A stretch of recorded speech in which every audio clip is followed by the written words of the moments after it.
नमस्कार। बहस के सबसे बड़े शो दंगल में आप सभी का स्वागत है। मैं हूं राजीव ढोंडियाल। मॉनसून सत्र तो खत्म हो चुका है, लेकिन मणिपुर पर सियासी तकरार का दौर अभी भी जारी है और अभी भी बाकी है। आज प्रधानमंत्री मोदी ने एक बार फिर से मणिपुर पर विपक्ष को घेरा और कहा कि संसद में विपक्ष वोटिंग से पहले ही भाग गया। प्रधानमंत्री मोदी ने पश्चिम बंगाल के पीएम वहां की सीएम ममता बनर्जी को भी कटघरे में खड़ा किया और कहा कि बंगाल में टीएमसी के गुंडे चुनाव में धांधली करते हैं। हालांकि ममता बनर्जी ने भी प्रधानमंत्री पर पलटवार किया और कहा कि पीएम बिना सबूत के बोल रहे हैं। कांग्रेस नेता अधीर रंजन चौधरी ने कहा कि हमें मजबूरी में अविश्वास प्रस्ताव लाना पड़ा। अब सवाल यह है कि क्या मणिपुर के मुद्दे पर 2024 का महासंग्राम लड़ा जाएगा? क्या बंगाल में फिर से 2024 में सियासत का खूनी संघर्ष दिखेगा? आज दंगल में बहस इन्हीं सवालों के इर्द गिर्द, लेकिन सबसे पहले ये रिपोर्ट देख लेते हैं।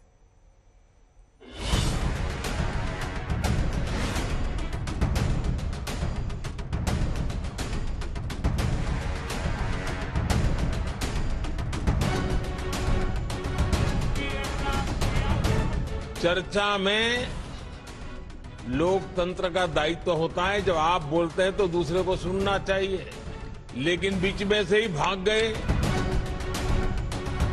बार बार सदन में हम लोग गुहार लगाते हैं, ये पीएम साहब मणिपुर के बारे में आप बोलोगे या नहीं? कम से कम तो ये बोलना चाहिए था। मणिपुर के मुद्दे पर संसद में चर्चा हो चुकी है। विपक्ष के आरोपों पर सरकार अपनी बात भी रख चुकी है, लेकिन बावजूद इसके न तो मणिपुर पर विपक्षी दलों का विश्वास लौट रहा है, न ही पक्ष विपक्ष के बीच हमलों का दौर थम रहा है। पश्चिम बंगाल के हावड़ा में हो रहे बीजेपी के पंचायती राज कार्यक्रम में बोलते हुए पीएम मोदी ने एक बार फिर से मणिपुर का जिक्र किया और इस बहाने विपक्ष पर मणिपुर पर धोखा देने का आरोप लगा दिया। इन लोगों ने मणिपुर के लोगों के साथ इतना बड़ा विश्वासघात किया। सत्र प्रारंभ होने से पहले देश के गृह मंत्री उन्होंने इन राजनीतिक दलों से चिट्ठी लिख करके कहा था कि वो तत्काल मणिपुर की चर्चा करना चाहते हैं और अकेले मणिपुर पर विशद चर्चा हो जरूरी है। इतने संवेदनशील विषय पर पक्ष विपक्ष में विस्तार से बात होती तो जरूर मणिपुर के लोगों को भी मरहम लगता और समस्या के समाधान के लिए नए नए कुछ रास्ते भी निकल आते। लेकिन ये लोग मणिपुर पर चर्चा नहीं चाहते थे, क्योंकि उनको मालूम था कि मणिपुर का सच सबसे ज्यादा उनको चुभने वाला है। उनको मणिपुर के नागरिकों की उनके दुख दर्द की पीड़ा नहीं थी, परवाह भी नहीं थी। उनके लिए उनकी राजनीति, देश से बड़ा दल। अविश्वास प्रस्ताव के जवाब में बोलते हुए पीएम ने मणिपुर में जल्द शांति का यकीन जताया, लेकिन केंद्र सरकार के हर दावों के बीच विपक्ष बार बार एक ही सवाल उठा रहा है कि 2 घंटे से ज्यादा के भाषण में पीएम मोदी कुछ मिनट ही मणिपुर पर क्यों बोले। बार बार सदन में हम लोग गुहार लगाते हैं, ये पीएम साहब मणिपुर के बारे में आप बोलोगे या नहीं? कम से कम तो ये बोलना चाहिए था कि हाँ बोलूंगा, आप रुको। वो भी नहीं कहे।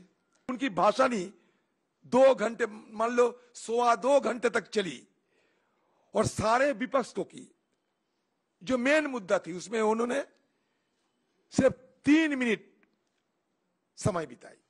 जब प्रधानमंत्री आए, अपनी बात कही, तो उनको सुनेंगे नहीं आप? तो आप दूसरे को सुनेंगे नहीं, प्रधानमंत्री को बोलने में टोका टोकी करेंगे और फिर वॉकआउट कर जाएंगे और कहेंगे कि हमें बोलने नहीं दिया। साफ है, मणिपुर पर छिड़ा रण थम नहीं रहा है, न ही इस बहाने सियासी संग्राम कम हो रहा है। इस बीच बीजेपी के सहयोगी दल नागा पीपल्स फ्रंट एनपीएफ के एक सांसद ने ऐसा आरोप लगाया जिस पर टकराव बढ़ना तय है। we wanted to speak even in the Lok Sabha also, on the floor of the House also, but then there was a restraint because the government is there and yes. Restraint sir किसके तौर पे है? Who gave the restraint? No, like that it is better that we don't speak. It was communicated to you. It was communicated. By? Subtly by some members. So. We can say from the center? Yeah. संसद में अविश्वास प्रस्ताव पर बहस के दौरान भी विपक्षी दलों ने भी इस मुद्दे को उठाया था कि बीजेपी नागालैंड के सांसदों को बोलने का मौका नहीं दे रही, नागालैंड के नेताओं को जमीनी हालात बयान नहीं करने दे रही। हमारी चर्चा मांग के साथ साथ बार बार हम लोग गुहार लगाते आते हैं कि देश की प्रधानमंत्री सदन में आए और चर्चा की शुरुआत करें। हमारे गृह मंत्री अमित शाह जी, हम लोग ये नहीं कभी कहे कि उनका कबीलियत पे हमें कोई शक है, लेकिन ये बात जरूर कहेंगे कि जो जवाब डिस्ट्रिक्ट कलेक्टर को देना है वो कोतवाल कैसे देंगे। लगातार सरकार मणिपुर में हालात सामान्य करने की कोशिश में लगी हुई है, लेकिन विपक्ष इस मुद्दे पर सरकार को घेरने का कोई भी मौका नहीं छोड़ रहा। 2 घंटे 13 मिनट भाषण किया, उसमें अंत में 2 मिनट उन्होंने मणिपुर की बात की। मणिपुर में महीनों से आग लगी हुई है, लोग मारे जा रहे हैं, बलात्कार हो रहा है, बच्चों को मारा जा रहा है। और अगर आपने देखा होगा कल, तो प्रधानमंत्री हंस हंस के बोल रहे थे, मुस्कुरा रहे थे, जोक्स क्रैक कर रहे थे, हंस रहे थे। ये उनको शोभा नहीं देता है। विपक्ष के तीखे हमलों के पीछे रणनीति 2024 के चुनावों की है। यही वजह है कि पहले संसद में पीएम मोदी ने विपक्षी गठजोड़ की नीति और नीयत पर सवाल उठाया, फिर बंगाल के कार्यकर्ताओं को संबोधित करते हुए सूबे के रक्त रंजित राजनीति पर सवाल उठाया। इस चुनावों में टीएमसी ने कैसा खूनी खेल खेला, ये भी देश ने देखा है। पहले चुनाव में इनका तरीका क्या है? पहले तो चुनाव की तैयारी के लिए समय मत दो, बहुत ही जल्दी जल्दी फॉर्म भरने की तारीख घोषित कर दो, फिर कोई भी विरोधी दल का, कोई भी बीजेपी का व्यक्ति पर्चा ही न भर सके, इसके लिए जो कुछ भी कर सकते हैं करो। पीएम मोदी ने बंगाल सरकार पर हमला बोला तो फौरन ही ममता बनर्जी ने पलटवार किया। एक बार फिर मणिपुर के बहाने पीएम मोदी पर हमला किया। Whatever he can, he is speaking without any evidence. He wants the poor people should die, the country should die, the common people should suffer, and only BJP is their dapper. Cannot reach the people with their ideology. Forgotten all the ideology. Their ideology is only to create. Well, you cannot raise the corruption issue because you are fully surrounded by so many issues. साफ है, मणिपुर में भड़की हिंसा के बाद उठा सियासी summer इतनी आसानी से शांत होने वाला नहीं। विपक्ष इसे बड़ा मुद्दा बनाकर सरकार पर हमले तेज कर रहा है और बीजेपी की ओर से भी इन हमलों का जोरदार जवाब मिल रहा है। आज तक ब्यूरो। और चर्चा के लिए खास मेहमान हमारे साथ जुड़ गए हैं। हमारे साथ इस वक्त बीजेपी प्रवक्ता सैयद जफर इस्लाम जी हैं। सर स्वागत है आपका। कीर्ति आजाद पूर्व एमपी प्रवक्ता टीएमसी हमारे साथ हैं, आपका भी बहुत स्वागत है। अरविंद वाजपेयी प्रवक्ता एलजेपी, आपका भी बहुत स्वागत है। और हमारे साथ राजीव रंजन जी हैं, प्रवक्ता हैं जेडीयू के, आपका भी बहुत स्वागत है। जफर इस्लाम साहब, सबसे पहला सवाल आप ही से। प्रधानमंत्री ने बयान भी दे दिया और बयान देने के बाद अभी भी विपक्ष संतुष्ट नहीं है। कहा कि प्रधानमंत्री का इतना लंबा संबोधन, लेकिन मणिपुर के लिए 2 से 3 मिनट। देखिए, सबसे पहले तो यह समझना पड़ेगा, और जनता जानती है, लेकिन फिर भी इस बात को दोहरा रहा हूं कि आदरणीय प्रधानमंत्री जी ने इस बात का भी जिक्र किया है कि गृह मंत्री जी जो सदन में चाहते थे कि चर्चा हो, मणिपुर पे चर्चा हो, पूरे तौर से सिर्फ मणिपुर पे चर्चा हो, इसलिए कि वो सदन जो है चाहता है, लेकिन सदन चाहता ही नहीं था, ऑपोजिशन चाहता ही नहीं था। ऑपोजिशन बेंच अगर चाहता तो चर्चा करता। उन्होंने कहा कि भाई रूल 267 में समय की बाधा होती नहीं है, 167 में 2.5 घंटे की बाधा होती है, तो उन्होंने लेटर लिख के कहा कि कोई बाधा नहीं है, समय की कोई बाधा नहीं रहेगी, हम पूरे तौर पर जितना चर्चा करना है करें। लेकिन सदन के पटल से कहा, ऐसा नहीं कि बाहर में इंटरव्यू में बोला, सदन के पटल से कहा कि हम चर्चा करना चाहते हैं। बीएससी में भी, बिजनेस एडवाइजरी कमेटी में भी डिस्कस हुआ, लेकिन जब भी जो कुछ डिस्कस हुआ, जो भी सहमति बनी, जो भी मीटिंग ऑफ माइंड्स था, जब भी सदन पर आए, सदन के अंदर आते थे, तो उनकी असल मंशा शुरू हो जाती थी कि डिसरप्ट करो पार्लियामेंट, पार्लियामेंट नहीं बनने देना है, नहीं चलने देना है, पार्लियामेंट में कोई बिजनेस ट्रांजैक्ट नहीं है, होड़ हड़ाम करना है, ये उनकी असल मंशा थी और वो नहीं दिया। जब उन्होंने एग्जिट किया कि भाई प्रधानमंत्री बोलेंगे, अरे भाई लॉ एंड ऑर्डर गृह मंत्री जी के मंत्रालय का सब्जेक्ट है।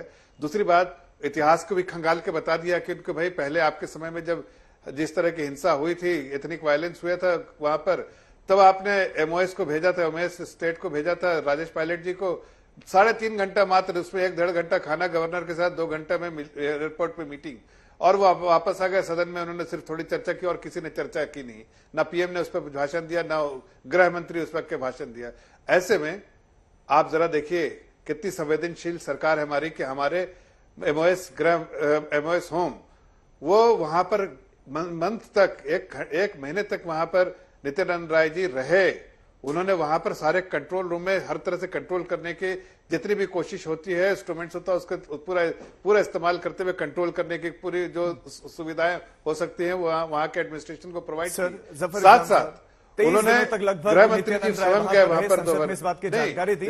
लेकिन 2 घंटे और 13 मिनट के करीब प्रधानमंत्री का भाषण, उसमें सिर्फ 2 से 3 मिनट, ये वजह विपक्ष आज असंतुष्ट है। वो कह रहे कि प्रधानमंत्री जब इतनी सारी उपलब्धियां गिना सकते हैं, इतनी सारी बातें रख सकते हैं, तो मणिपुर में क्या हो रहा है वो तो बयां कर ही सकते थे। राजीव ढोंडियाल जी, देखिए उन्होंने मणिपुर पे चर्चा नहीं चाहते थे ना, वही तो मैं कह रहा हूं बार बार। मणिपुर पे चाहते तो चर्चा कर लेते, समय की कोई बाधा नहीं थी, सिर्फ वही चर्चा ही मणिपुर पे होती। गृह मंत्री जी ने बहुत विस्तार से चर्चा की, उनको सारी जानकारी दे दी, लेकिन पीएम साहब के अगेंस्ट उन्होंने नो कॉन्फिडेंस मोशन इन्वोक किया था। जब नो कॉन्फिडेंस मोशन इन्वोक किया है, तो आप चाहते थे कि प्रधानमंत्री सदन में आके बात करें अपने सरकार के बारे में। आप तो नो कॉन्फिडेंस मोशन किया था, तो फ्लोर टेस्ट उनका था, हमारा नहीं था। आंकड़े उनके पास थे नहीं, हमें आंकड़े तो उनको पता था आंकड़े नहीं है, हमारे पास आंकड़े हैं, तो हम आंकड़े के बारे में तो चिंता नहीं थी। उनको था कि भाई हम 9 साल के कार्यकाल में, 9.5 साल में हमने क्या किया उसकी जानकारी दे देश की जनता को। तो विस्तार से जानकारी दी, उसमें मणिपुर का भी सब्जेक्ट था, उस पर भी चर्चा किया। आदरणीय प्रधानमंत्री जी ने सख्ती से बताया कि ऐसे लोगों को दंडित किया जाएगा चाहे कोई भी हो, ठीक है, और आश्वासन भी दिया। उसके साथ साथ उन्होंने ट्वीट करके भी बताया कीर्ति आजाद जी जनता के लिए, लेकिन फ्लोर पर भी नहीं रहेगा और उसके बाद से सरकार को कोसेगा भी। राजीव भाई जी, राजीव जी इतना सिर्फ राजीव जी इतना से कहना चाहता हूं कि देखिए सही बात जो है, देश की जनता जानती है कि ऑपोजिशन बेंच को कहीं ना कहीं घमंड हो गया है, वो एरोगेंस आ गया उनमें, इतनी एरोगेंस आ गई है कि हम भाई मोदी को हटाना चाहते हैं और इसके लिए हम जो है हर चीज वो हथकंडे अपनाएंगे। ऐसा घमंड नहीं होना चाहिए, इसलिए कि ये राजनीति में अपनी हैसियत को भी देखना चाहिए, अपनी पोजीशन को भी देखना चाहिए, अपनी सिचुएशन को भी। एक घमंडिया अप्रोच जो है ना, ये घमंडिया अप्रोच जो है वो कहीं ना कहीं जनता को, कहीं ना कहीं जनता से थोड़ा बहुत भी विश्वास वो भी खत्म हो जाता है कि ये घमंडिया पार्टी है, घमंडिया गठबंधन है। इसको कहीं ना कहीं इसका मकसद जो है देश को आगे नहीं ले जाना, आपकी बात आ गई सत्ता से दूर है। कीर्ति आजाद जी, चर्चा का हिस्सा बनते हुए जो यूपीए का नाम जब प्रधानमंत्री बोल रहे हैं आप बाहर चले जाते हैं, ठीक है। जफर इस्लाम जी आपके पास में लौटूंगा। कीर्ति आजाद जी, विपक्ष रहेगा भी नहीं, उसके बाद प्रेस कॉन्फ्रेंस भी की जाएंगी, उसके बाद नाराजगी भी जाहिर की जाएगी, ये दोनों चीजें एक साथ कैसे? सदन में रहिए ना जब प्रधानमंत्री बोल रहे हैं।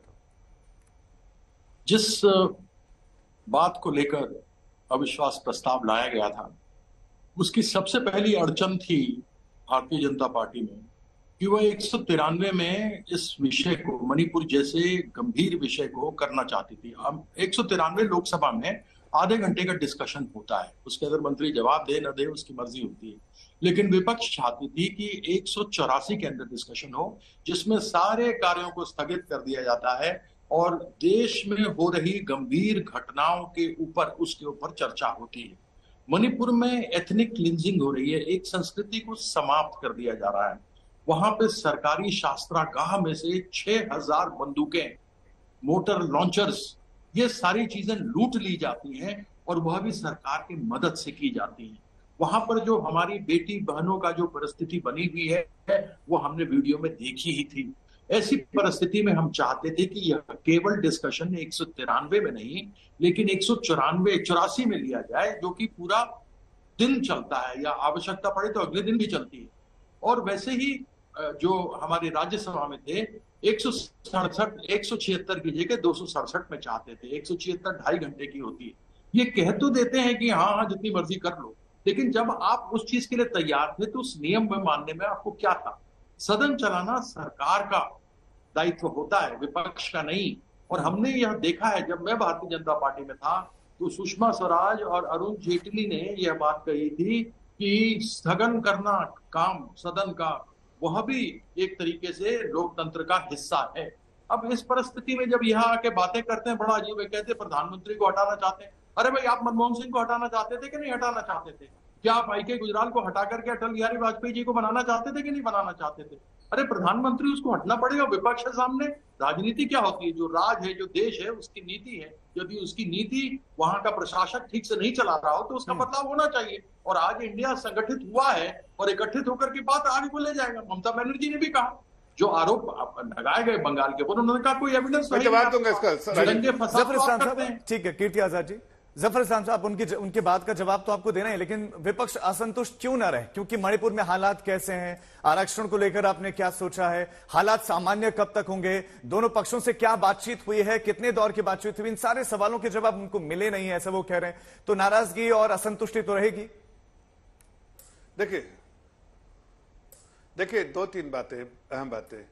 ये रूल के बीच में इन्होंने सारे मुद्दे को रूल के इसमें पीस दिया, और जो सही मुद्दा था डिस्कशन करने का, चर्चा करने का, वो मणिपुर का, उसको कहीं ना कहीं वो भूल गए। रूल 176, 267, 184, 194, ये सब रूल में ही सब घुमाते रहे, इसलिए कि इसकी मंशा नहीं थी। वरना ये डिस्कशन करते ना, जब लेटर तो लिखा है गृह मंत्री जी ने, तो कहां रूल का प्रॉब्लम है? आपको पूरी अनुमति थी, जितना चाहिए डिस्कशन की। दूसरी बात, अगर इस सदन में बैठे रहते तो भी उनकी मंशा समझ में आती कि भाई आदरणीय प्रधानमंत्री जी बोल रहे हैं। मणिपुर पे जब बोलते तो आप उस पर और चर्चा पूछ लेते, लेकिन तब भी आपकी मंशा, आप भागे उठ के। इससे समझ में आता है कि आपकी वहां भी मंशा नहीं थी। आप प्रेस कॉन्फ्रेंस करते हैं, आप राजनीति करना चाहते हैं इस पूरे ऐसे समय में, जबकि देश में अगर कुछ भी ऐसी जो अफसोसनाक घटना हुई है तो उसमें पूरा देश एक साथ खड़े होना चाहिए इस चीज को, प्रॉब्लम को रिजॉल्व करने के लिए। आपका रिजॉल्व करने का अप्रोच ही नहीं है, ना तो कोई कमिटमेंट है, ना तो कोई सपोर्ट है। आप चाहते हैं इसको आग में घी डालना, बार बार घी डाल के, ताकि राजनीतिक रोटियां सेके।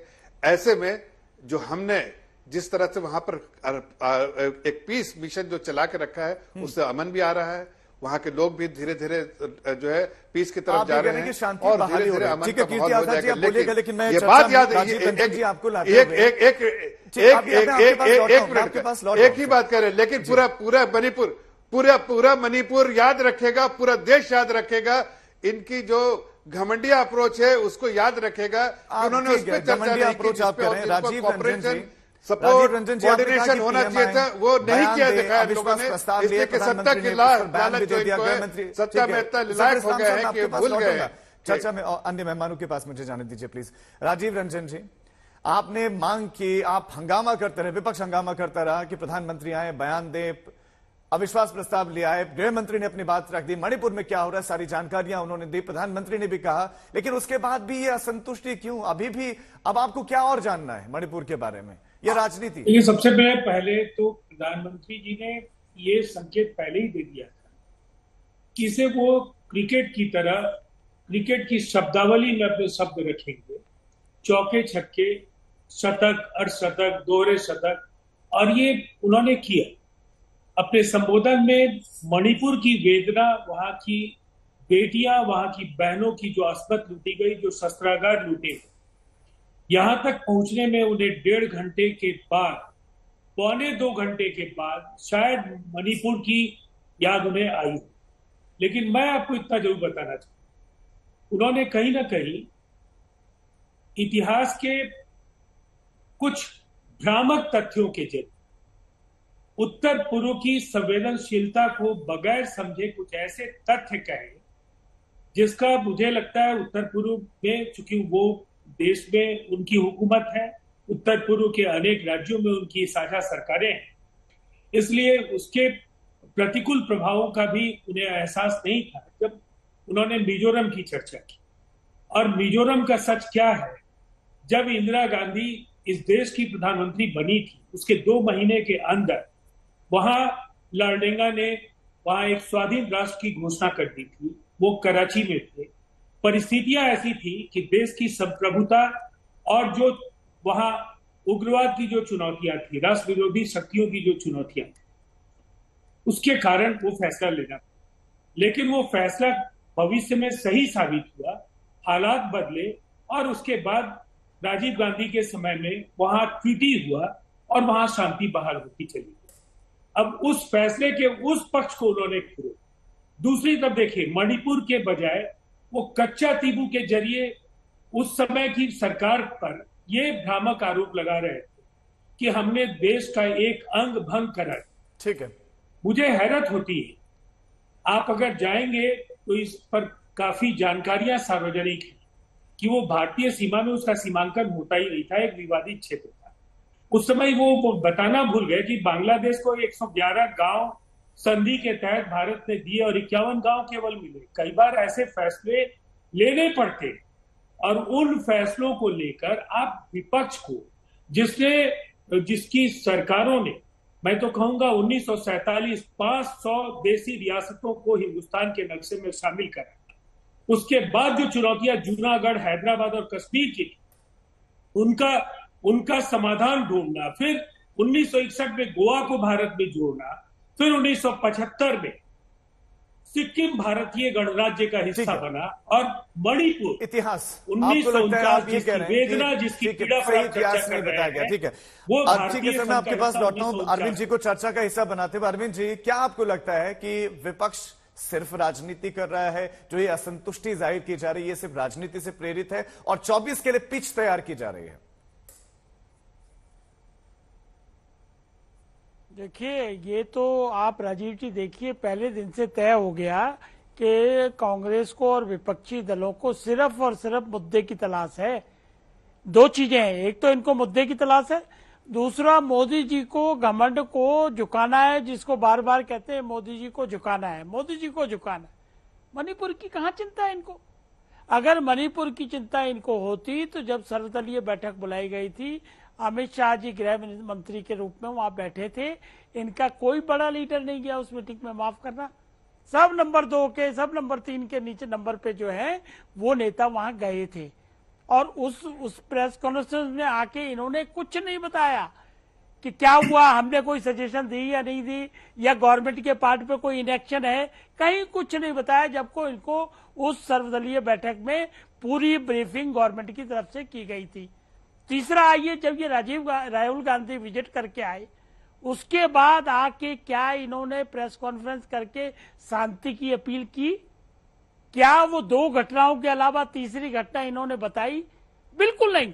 और फिर मैं इन सब चीजों को जब जोड़ता हूं तो ये कहता हूं, ये विरोधी दलों का सेल्फ गोल है। किस टेक्निकलिटीज में जाएंगे कि 176 में नहीं होगी जी, 267 में बहस करेंगे?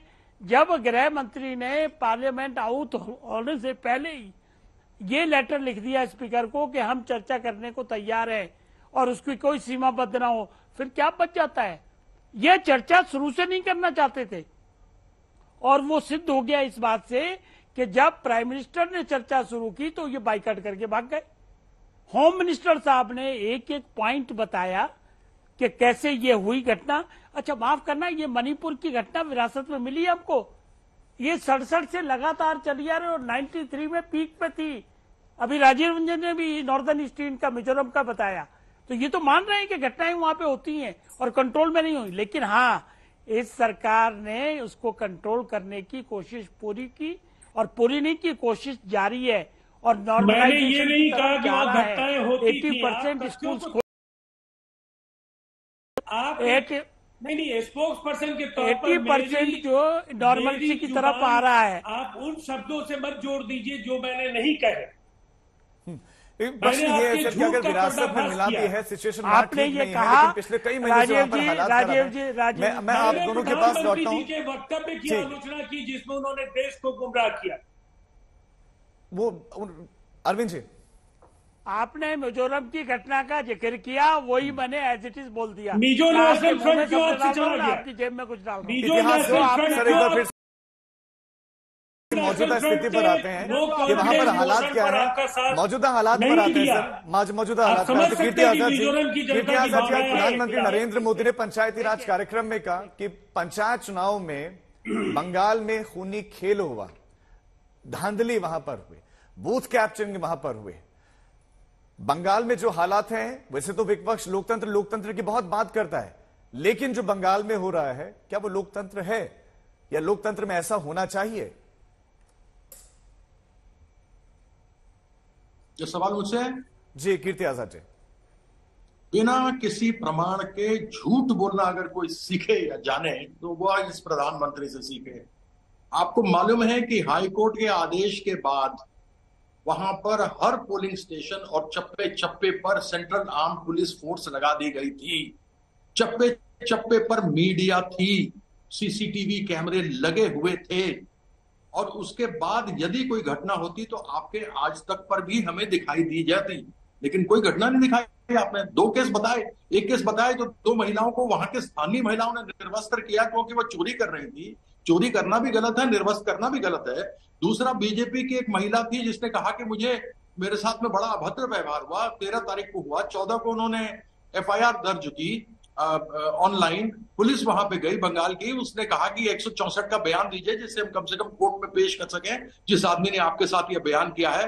एमएलसी की कोई रिपोर्ट हो जिसमें चोट लगी हो, कुछ देने से मना कर दिया। बीजेपी के 2 डेलीगेशन वहां पे गए, लेकिन वहां के एमपी, स्थानीय एमपी को डेलीगेशन नहीं लेके गई बंगाल के, वह अपने एमपी को लेके गई, और वह महिला सामने आकर बयान देने को तैयार नहीं थी इन लोगों को कि मेरे साथ में इस प्रकार का भद्र व्यवहार हुआ है। तो यह जो है ना, इस बात को पतंगड़ बनाकर 2 जिलों में यह हुई, 2-4 दिनों के लिए घटना हुई, और उसको रोज अलग अलग तरीके से दिखा करके ढिंडोरा पीटना जो इनकी आदत है वो करते रहे। अभी भी ये बता रहे थे कि गृह मंत्री ने कहा कि चिट्ठी लिख करके भेजी। अरे चिट्ठी लिख करके भेजी तो फिर उसमें आपने ये क्यों नहीं कहा कि स्वतंत्र भाव से किया जाए? आपने उसको 193 आधे घंटे और 167 ढाई घंटे के लिए क्यों उसको नियमित करके रखा? इनका एक दोगलापन और बता देता हूं इससे पहले कि आप मुझसे प्रश्न पूछें। इन्होंने एसडीपीआई के साथ कर्नाटक में पंचायत चुनाव लड़ने का निर्णय लिया है। एसडीपीआई कौन है? यह पॉलिटिकल विंग है, राजनीतिक हिस्सा है उस पीएफआई का जिसको कि इन्होंने बैन किया है, जिसको ये कह रहे थे कि ये है, ये देश विरोधी गतिविधियां करते हैं, आतंकवादी हैं, उनके साथ मिले में। यह इनका दोगलापन है। आप समझने की कोशिश कीजिए, जिन्होंने आजादी की लड़ाई में देश में अपने देशियों का साथ ना देकर विदेशियों का साथ दिया, कि देश के लिए क्या करेंगे? इनको क्या मतलब होगा मणिपुर से या किसी जगह से? जफर इस्लाम साहब। मैं जवाब देता हूं। देखिए, इतने सालों तक तो रहे हुए बीजेपी में, लेकिन जिस तरह की भाषा का इस्तेमाल कर रहे हैं वो खुद का दोगलापन ही बता रहे हैं यहाँ पर, और कुछ नहीं। वरना ये जो इंसान एक जगह से रहा हुआ और उस तरह की भाषा, अमर्यादित भाषा कह रहा है, मतलब दोगलापन अपने बारे में बता रहा है। मैं चर्चा में नहीं जाना चाहता हूं। मैं इस बात को मैं गलत भाषा कभी इस्तेमाल नहीं करता कीर्ति भाई। मैं अभी आज आपको बता रहा हूँ जो आपकी बातें गलत भाषा नहीं है। देखिए आज नहीं, सुन लीजिए ना, सुनिए, मैं आपकी बातों का जवाब दे रहा हूं और अच्छे लफ्जों में जवाब दूंगा ताकि देश की जनता जो सुन रही है उसको कम से कम बुरा ना लगे सुनने में। मैं इस बात को कहना चाहता हूं कि देखिए, आज कहते हैं, जो दोहाई देते हैं, मसीहा बनते हैं कि डेमोक्रेसी के मसीहा यही लोग हैं, ममता बनर्जी है। आपको याद होगा कि जिस तरह से पंचायत का राज का इलेक्शन हुआ, उस पर किस तरह का जो है आप बोलते हैं माटी मानुस, ये बातें जो कहते रहते हैं बंगाल के बारे में, तो माँ के महिलाओं के साथ जो है सर, वो यही तो कह रहे हैं कि कोई व्यवहार नहीं था, कोई घटना आपको पता ही नहीं, बता दीजिए कि घटना कहाँ पर हुई। अरे यही तो ये नहीं, एक मिनट सुनिए ना अभी पूरी बात। आप वहाँ बारूद की सरकार है, तो आप वहाँ पर यहाँ पर नहीं, माटी की जगह यहाँ पर पूरे देश में आपको पूरे प्रदेश में बारूद की आवाज सुनाई नहीं। नहीं सुनिए, अरे एक मिनट, मैं बीच में नहीं बोलता हूँ। मां माटी की मानुष की बात करते हैं तो मां वहां महिलाओं के साथ अत्याचार किया वहां पर। अरे मैं उस पर भी आ रहा हूँ, उस पर भी आ रहा हूँ, उस पर भी आ रहा हूँ, उस पर भी आ रहा हूँ। और यहाँ पर नहीं, माटी क्या है इनके लिए? इनके लिए बारूद। पूरे प्रदेश में बारूद की महक आती है, इसलिए बम बनाने का जो है पूरा इंडस्ट्री बना के रखा है वहां पर टीएमसी ने। और उसके बाद भी आ रहा हूँ, मैं भी आ रहा हूँ। और सोचिए, मानुष है, इतनी हत्याएं की इन्होंने, इतनी हत्याएं की, ये डेमोक्रेसी की दुहाई देते हैं। इतनी हत्याएं कराए इन लोगों ने, लोगों को इलेक्शन में समय नहीं दिया फाइलिंग करने के लिए। और देखिए, नहीं, आप मेरे बीच में मत बोलिए ना, मैं आपके बीच में बोला नहीं। आपको पूरा आराम से मौका दिया बोलने का, जवाब सुनने का थोड़ा धैर्य रखिए। एक बार जफर जी की बात आ जाए, 30 सेकंड अपनी बात रखिए, फिर दूसरे मेहमान के पास में जाऊं। बम बारूद से ज्यादा किसी इलेक्शन में इतना पॉलिटिकल वायलेंस कहीं देखा गया है? पॉलिटिकल वायलेंस इतना किसी प्रदेश में होता है जहां जो वेस्ट बंगाल में हो रहा है? और किसके सपोर्ट से होता है? जो दुहाई देते हैं बार बार कि डेमोक्रेसी के बारे में ममता बनर्जी, उनके इशारे पे सारे वहां पर, उनके इशारे पे स्टेट एडमिनिस्ट्रेशन के सपोर्ट से, लोकल एडमिनिस्ट्रेशन के सपोर्ट से पूरी तरह से सहायता गुंज को देते हैं। कौन देता है? आपकी सरकार देती है कि नहीं? बोलिए, आपकी सरकार देती है कि नहीं? वहां पर नाबालिग को रेप कर दिया गया। नहीं, आपकी सरकार देती है। और आप अरे क्या बात कर रहे हैं? एसडीपीआई को, पीएफआई को बैन करने वाले हम लोग हैं। हमने पीएफआई को बैन किया, हमारी सरकार ने बैन किया है। आप तो उसको पूरे तरह से खोल के रखा है, उसके लिए दरवाजे, किसी तरह मुसलमानों का वोट लेने के लिए आप उनके लिए दरवाजा खोल के रखा है। क्या बात करते हैं? हमने उन्हें बैन रखा है, हमने बैन किया है, हमने किसी ने। क्या मजाक है? गलत बात हो रहा है। आप लोग जिस तरह से दंगा करा रहे हैं, जिस तरह से पूरे बंगाल को पॉलिटिकल वायलेंस में खून से रंग दिया है, खून से रंग दिया जिस तरह से आपने, वो पूरा देश देख रहा है। आपने इलेक्शन में जिस तरह की धांधलियां की है। अरे आप कीर्ति साहब, आप पटना में बैठ के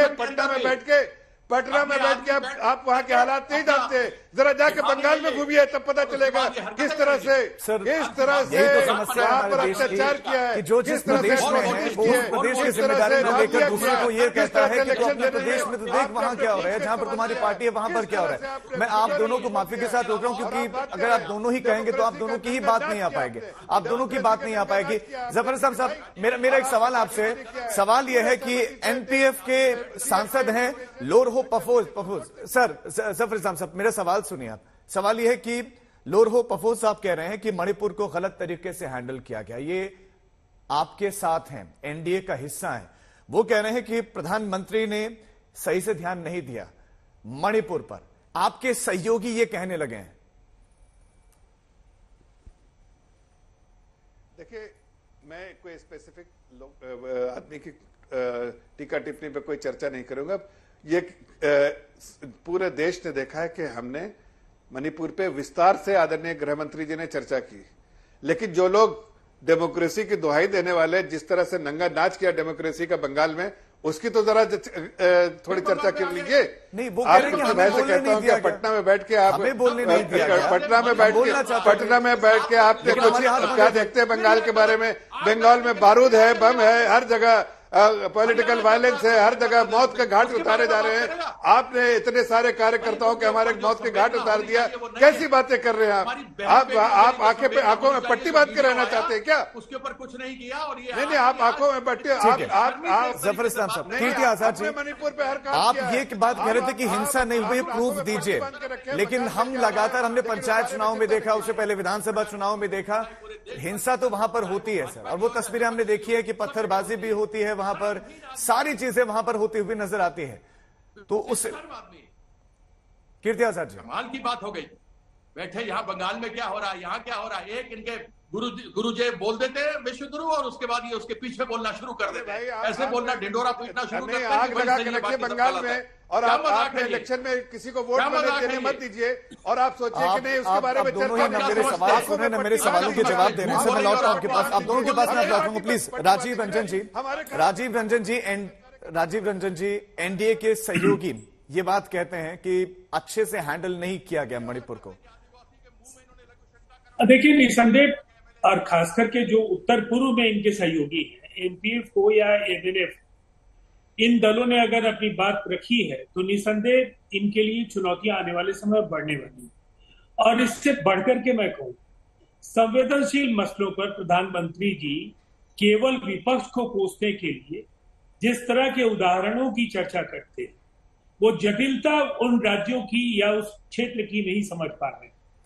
जिस तरह से चीन के हित जुड़े हैं, जिस तरह से म्यांमार से वहां शरणार्थी आते हैं, कई तरह की अंतर्राष्ट्रीय परिस्थितियां हैं, म्यांमार में राजनीतिक अस्थिरता है, इन सब का अगर राजनीतिक लाभ अगर वो अपने गलत तथ्यों के जरिए अगर उठाना चाहते हैं तो ये देश का नुकसान है।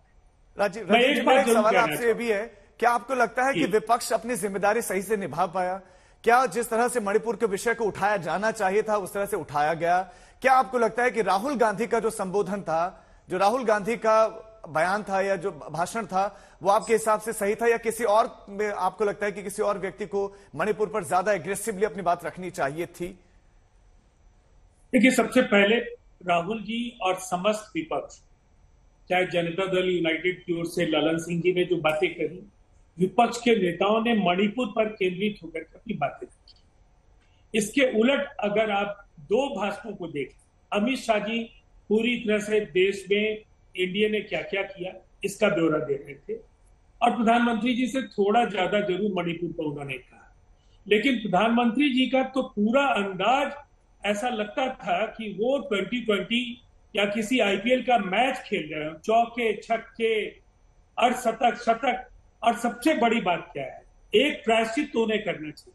हजारों वहां हथियार लूटे गए हैं, हजारों लोगों का विस्थापन हुआ है, शस्त्रागार जब लूटे जा रहे हो, महिलाओं के साथ रेप हो रहे हो, हत्याएं हो रहे हो, उनका शासन है वहां। अगर शासन नहीं भी होता तो एक बड़े दल के और सबसे बड़े दल के नेता है, देश के प्रधानमंत्री, मणिपुर कब जाएंगे? जफर इस्लाम ये इस बात की जानकारी तो दे दे। और कोई राज्य सरकार अगर पूरी तरह से गृह युद्ध के हालात हैं, वहां ऑर्डर स्टैब्लिश करने में, वहां स्थापित करने में, व्यवस्था स्थापित करने में असफल है, तो धारा 356 का इससे उपयुक्त कोई उदाहरण नहीं हो सकता था। केवल इसलिए कि वो आपकी बात सुनते हैं, और अगर आपकी बात सुनने के बाद आपके और आप दोनों के प्रयासों का कोई असर मणिपुर पर नहीं दिखा, तो केंद्रीय गृह मंत्री को भी इस्तीफा कर देना चाहिए, इसलिए कि ये सामूहिक असफलता की इससे बड़ी कोई इस्तीफा आप मांग रहे हैं। मैं जफर इस्लाम इसलिए साहब से जवाब करना चाहिए प्रधानमंत्री जी को, जवाब लूंगा उनसे सर। लेकिन अरविंद जी, एनडीए के जो दूसरे साथी हैं, एनपीएफ नागा पीपल्स फ्रंट के सांसद, अगर वो ये बात कह रहे हैं कि सही से हैंडल नहीं किया, गलत तरीके से मणिपुर को हैंडल किया गया है, क्या आप इस बात को मान रहे हैं कि वाकई जिस तरह से हैंडल होना चाहिए था नहीं हुआ है? अब तो सहयोगी कह रहे हैं कि सही से हैंडल नहीं किया, गलत तरीके से मणिपुर को हैंडल किया गया है। नहीं, हम इस बात से सहमत नहीं हैं, और उसके पीछे कारण है सहमत क्यों नहीं है। देखिए, ये समस्या, जैसा मैंने पहले भी कहा, कि बहुत पुरानी समस्या है। इसकी जड़ें मणिपुर के घर घर में घुसी हुई हैं, और इस समस्या को समाधान करने में कोई कोताही नहीं बरती गई है। एक एक चीज खोल के 2 घंटे होम मिनिस्टर से ज्यादा ब्रीफिंग तो किसी के पास होती नहीं है। होम मिनिस्टर ने जब एक एक चीज बताई है तो, और पार्लियामेंट के पटल पे बताई है, सब चीज रिकॉर्ड पे है। कहाँ हमारे पार्ट पे इनएक्शन है? ये किसने एलिगेशन लगाया कि हमारे पार्टी पे इनएक्शन है? और मान लो आप कहते भी हो, अगर आप कहते भी हो तो उस इनएक्शन को बताइए ना कि जी ऐसे आपके पार्टी पे गलती है। हमने डीजीपी बदला, हमने चीफ सेक्रेटरी बदला, हमने सेक्रेटरी बदला, हमने पैरामिलिट्री फोर्सेज लगाई, हमने पीस कमेटी बनाई, हमने 11 डब्बों वाली मालगाड़ी में पहली बार गुड्स भर के गई, हमने रिहेबिलिटेशन कैंप लगाए, हमने एफआईआर भी की, हमने एक्यूज भी अरेस्ट की। मतलब हम, अच्छा, इसके अलावा क्या है कि सुप्रीम कोर्ट ने सारी चीजों का संज्ञान लेके उसको चेक किया, और सुप्रीम कोर्ट ने भी अल्टीमेटली कमेटी बना दी। देखिए, प्लीज अंडरस्टैंड, ये समस्या, गंभीर समस्या सदियों से चली आ रही है, इसीलिए उसको सुलझने में टाइम लग रहा है। लेकिन प्रधानमंत्री जी ने भी और गृह मिनिस्टर साहब ने भी, दोनों ने वादा किया है कि वहां आशा की किरणें खिलने जाएंगी, जल्दी सारी समस्याओं का समाधान होगा। ये समस्या खाली कम्युनिटी क्लैशेस की नहीं है। ठीक है, वहाँ पे ड्रग के व्यापारियों का भी धंधा बड़ा जबरदस्त है, वहाँ पे पड़ोसी राष्ट्रों से इंसर्जेंसी भी होती है। इसीलिए सर इन सबको रोकना तो फिर आप ही का प्राइम काम है मिनिस्टर ना, जो है इन सबको 50 रोकना तो बार सरकार का गए ही काम है। अरविंद जी लौटता हूं आपके पास जल्दी से। कीर्ति आजाद जी बहुत कम समय वही में लगे अपनी हुए बात रखिए, फिर मैं डॉक्टर जफर इस्लाम के पास जाऊंगा। कीर्ति आजाद जी।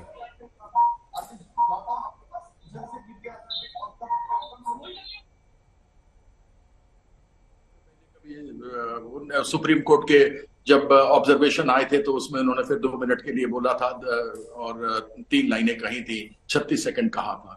मैं ये कह रहा हूं कि मरहम प्रधानमंत्री लगाएंगे या गृह मंत्री लगाएंगे? प्रधानमंत्री वो देश के, वह 30 बार नॉर्थ ईस्ट में घूमने के लिए जा चुके हैं और मिजोरम में जब से आग लगी है एक बार नहीं गए, तो मरहम कौन लगाएगा? वो लगाएंगे कि कोई और लगाएंगे? फिर ये कह रहे हैं आप पुराने जख्मों को कुरेद रहे हो। 1966 में जो हुआ था, आज से 57 साल पहले, आप उन जख्मों को कुरेद करके फिर दोबारा सामने ला करके उनके वो जख्म हरे कर रहे हो। आज आपको सरकार में रहते हुए 9 साल हो गए हैं और इन 9 सालों के अंदर यदि कोई गलतियां पुरानी सरकारों ने की थी, आपने उसको ठीक करके 9 साल बड़ा लंबा अरसा होता है जनाब। और इस 9 सालों के अंदर अगर वाजपेयी जी आप कुछ नहीं कर पाए हैं तो बड़ी खेद की बात है। आप राहुल गांधी की स्पीच की बात कर रहे हैं, आपको ध्यान है कि किस प्रकार से बहुत ही जबरदस्त तरीके से गौरव गोगोई ने अपने भाषण को दिया था और किस प्रकार से उन्होंने डिबेट को शुरू किया था। यहां तो सरकार के लोग केवल गिना रहे थे कि हमने तो आयुष्मान में एक कर दिया, जबकि अब पता लगा कि आयुष्मान भारत में 7.5 लाख लोगों को फायदा सिर्फ एक टेलीफोन नंबर से मिला। ये इनका डिजिटल इंडिया, ये इनका स्किल इंडिया, ये आयुष्मान भारत में फायदा हुआ। अभी पीपीआई, इन्होंने एसडीपीआई की तो बात नहीं बताई, आप उनके पास जाएंगे मेरे बाद। मैं इनसे जानना चाहता हूं कि एसडीपीआई पीएफआई का फ्रंट है, उसके साथ पंचायत चुनाव लड़ रहे हैं कि नहीं लड़ रहे? ये लोग साफ आ गया है, तो अखबार में भी आ गई ये बात कि ये उसके साथ लड़ेंगे। तो क्या जिस संगठन को इन्होंने बैन किया, उन देशद्रोहियों के साथ ये चुनाव लड़ेंगे पंचायत का? ये कैसे होगा सर? इसके बारे में जवाब देना। मणिपुर और बंगाल को तो छोड़े, बाद में ये बताइए देशद्रोहियों के साथ ये चुनाव लड़ रहे हैं जिसको कि बैन किया उन्होंने पीएफआई को।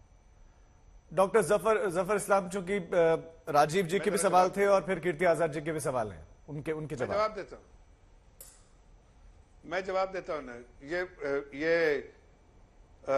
तृणमूल कांग्रेस पार्टी नहीं है कि कल एकदम जानी दुश्मन लेफ्ट के साथ, जानी दुश्मन कांग्रेस के साथ हाथ मिला के, कंधे से कंधे मिला के चल रहे हैं। कीर्ति आजाद जी प्लीज, आपकी बात और ये और हमारे पे झूठे तोहमत लगा रहे हैं, झूठे इल्जाम लगा रहे हैं।